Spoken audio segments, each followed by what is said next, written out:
நான் கேக்குறேன், மக்கள் எல்லாரும் உங்களுக்கு தற்குறிகளா?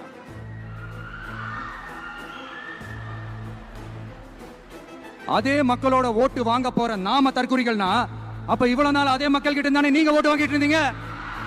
அப்ப நீங்க இவங்கெல்லாம் யாரும் இங்க தற்குறிகள்லாம் கிடையாது.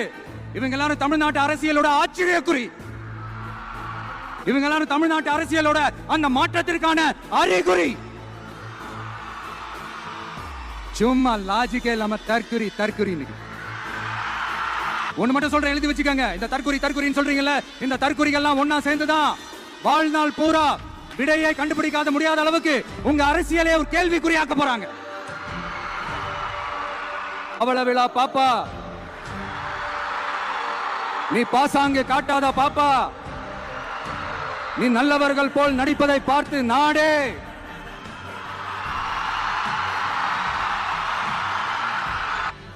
நம்ம ஆட்சிக்கு வந்தா, அது என்ன வந்தா,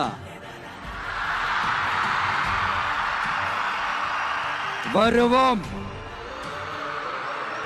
மக்கள் கண்டிப்பா நம்மளை வர வைப்பாங்க.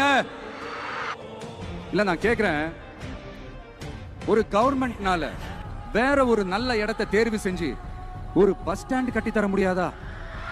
இதை நான் ஏதோ போற போக்குல ஏதோ அடிச்சு விடலங்க, ஆதாரத்தோட தான் சொல்றேன். அனுமதிக்கப்பட்ட அந்த லெவலை தாண்டி 22,70,70,000 யூனிட் மணலை கொள்ளை அடிச்சிருக்காங்க. ஆக மொத்தம் இதுல அவங்க அடிச்ச கொள்ளை எவ்வளவு தெரியுமா? ரொம்பலாம் இல்ல, கம்மி தான். 4,730 கோடி.